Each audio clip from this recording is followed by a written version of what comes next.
Hello, bienvenue au 13e jour de finir la Bible 3 fois. Donc je me suis lancé ce challenge pour t'inciter et m'inciter à lire la parole de Dieu. Pourquoi? Parce que la Bible, c'est l'endroit physique sur cette terre où on peut rencontrer Dieu. Donc si on se rassure de la lire en quantité, mais également de manière continue, on se rassure d'être tout le temps dans la présence de Dieu. Tous les jours, je vous rends compte de mon état d'avancement. Et hier, au jour 13, je n'ai pas pu lire la Bible. Et je me demandais ce que j'allais vous dire aujourd'hui. Donc ça va être un cœur à cœur, ok? Je vais te parler de mes problèmes, je vais t'ouvrir un peu mon cœur. Récemment, je me sentais comme un échec.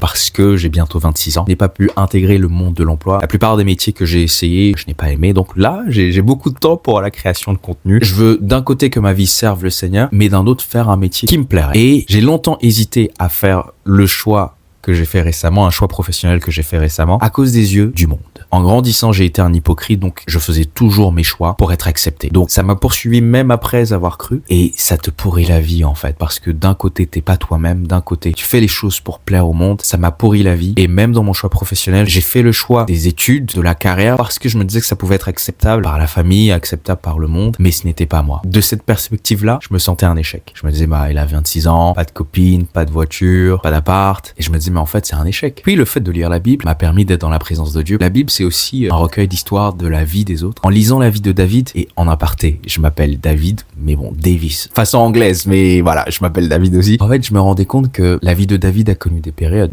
d'instabilité, mais il s'est rassuré de faire la volonté de Dieu. Et je me rends compte que, en fait, ce qui compte, c'est les yeux de Dieu. La seule chose qui compte, ce sont les yeux de Dieu. Il faut que je me rassure que Dieu soit satisfait de ma vie. Si Dieu est satisfait, alors je suis satisfait. Eh bien, ça enlève beaucoup de poids. Beaucoup de poids. Je me sens accepté, plus que sentir accepté. Je sais que je suis accepté. Je sais que Dieu est au contrôle de mes circonstances, et surtout que je dois montrer toute ma passion pour lui. Donc tu vois, quand je fais ces vidéos, quand je livre mes problèmes comme ça à des milliers de personnes, je sais que ça va bénir quelqu'un et que Dieu sera content de ça. Et quand je sais ça, ça me satisfait également. Peu importe les circonstances, parce que Dieu sera satisfait et il prend soin de moi. Je t'assure, je ne manque de rien, même si c'est instable. Je ne manque de rien. J'ai toujours un toit sur ma tête. J'ai à manger. J'ai des amis. Je reçois de l'amour. Bref, vive pour les yeux de Dieu. Ne fais pas comme moi, comme l'ancien moi, mais vis pour les yeux de Dieu. Fais tes choix professionnels dans tous les domaines de ta vie, fais-les en ayant en tête que tu veux aimer Dieu. Et si ça plaît à Dieu, tu seras heureux également. Donc ça, c'était pour le jour 13. Rendez-vous demain pour le jour 14. Tu peux finir au moins une fois ta Bible. C'est 4 chapitres par jour jusqu'au 31 décembre. Tu peux le faire. C'est pas